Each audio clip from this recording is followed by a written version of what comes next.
और इंसान को एक ऐसा सपना दिखाया जा रहा है जिस सपना के को लेकर के कोई तर्क नहीं।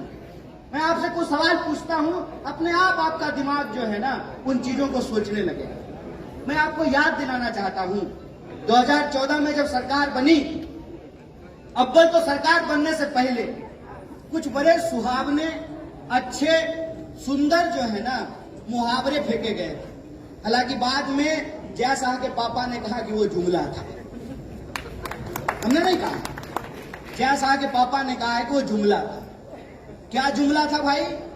कि हर साल 2 करोड़ नौकरी पैदा की जाएगी, हर किसी के खाते में 15 लाख रुपया पहुंचाया जाएगा, जो किसान हैं उनकी आमदनी दुगनी की जाएगी, महिलाओं के ऊपर अत्याचार बंद होगा, बेटी को बचाया जाएगा, बेटी को पढ़ाया जाएगा।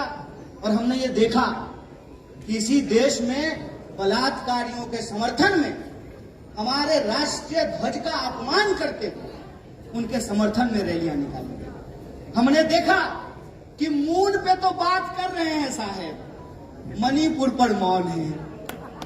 जो आपकी जिम्मेवारी है उस पर आप बोल नहीं रहे हैं। जो किसी और का किया हुआ काम है उसको सीना ठोक करके अपना बता रहे हैं। ऐसा लग रहा है कि खुद ही गए थे लैंड करने के लिए वहां पे। ये जो स्थिति है, इस स्थिति में आपने देखा कि सपना किस तरीके से दिखाया गया। ये प्रधानमंत्री ने अपने मुंह से कहा था कि 2022 तक सबको पक्का मकान मिल जाएगा। कहा था ना? कौन सा साल है? 23 चल रहा है ना। तो प्रधानमंत्री ने कहा कि सबको पक्का मकान मिल जाएगा, तो मिल गया होगा? मिल गया? अरे बोलिए, घबराइए नहीं। जेल में इतनी जगह नहीं है कि 140 करोड़ लोगों को जेल में डाला जा सके। डरिए मत, डरने की जरूरत नहीं है। तो पक्का मकान मिला कि नहीं मिला? इसका मतलब आप झूठ बोल रहे हैं। दो ही बात हो सकता है ना, या तो प्रधानमंत्री झूठ बोल रहे हैं या आप झूठ बोल रहे हैं। कौन बोल रहा है? तो प्रधानमंत्री झूठा है ना, तो झूठा को झूठा नहीं बोलेंगे, नंगा को नंगा नहीं बोलेंगे, सच को सच नहीं बोलेंगे, दिन को दिन नहीं बोलेंगे, रात को रात नहीं बोलेंगे। तुम्हारा राज है? तुम्हारा राज है क्या? देश में लोकतंत्र है, लोकतंत्र में जनता का राज है।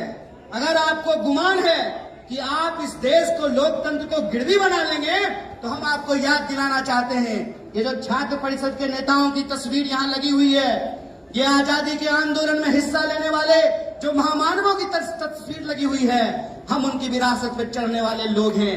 आप अगर हिटलर बनने को तैयार हैं, आप अगर ब्रिटिशर्स बनने को तैयार हैं, तो हम भी भगत सिंह बनने को तैयार हैं। इस बात को याद रखिएगा, इस बात को याद रखिएगा कि आपकी हकीकत हम जनता में जाकर के बोलेंगे और मुंह खोल करके बोलेंगे।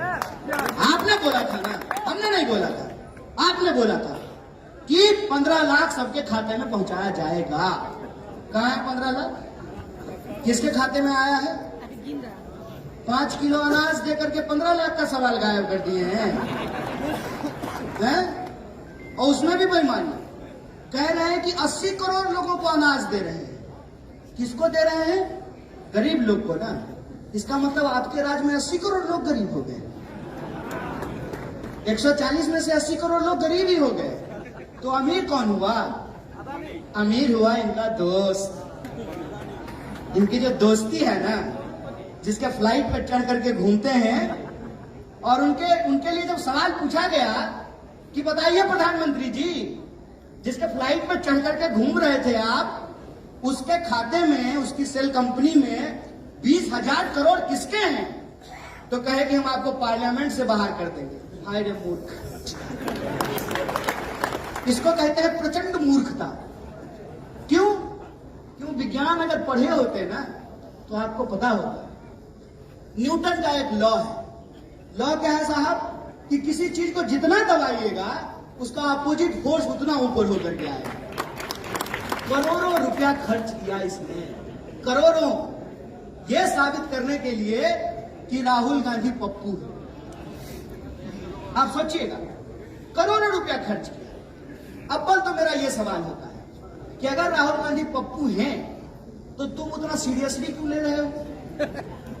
इधर आकर के तुम्हारा एक मंत्री डांस करने लगता है, उधर आकर के तुम्हारा दूसरा मंत्री छाती पीटने लगता है, एक साथ तुम्हारा 10-10 मंत्री जो है प्रेस कॉन्फ्रेंस करता है। अगर वो आदमी सीरियस ही नहीं है तो उसको तुम क्यों सीरियसली ले रहे हो? सोचिएगा जरा इस बात। इसका मतलब वो आदमी सीरियस है, इसका मतलब उस आदमी में दम है, इसका मतलब इनको मालूम है कि उस आदमी को ईडी सीबीआई इससे डरा नहीं सकते हैं। इनको मालूम है कि जिनके घर में 2 लोगों ने अपनी जान गंवा दी हो देश के लिए। सुनकर देखो, सुनकर देखो, सुनकर देखो जी। ममता, राहुल, मोदी बोले, लिखे जितेंद्र जी।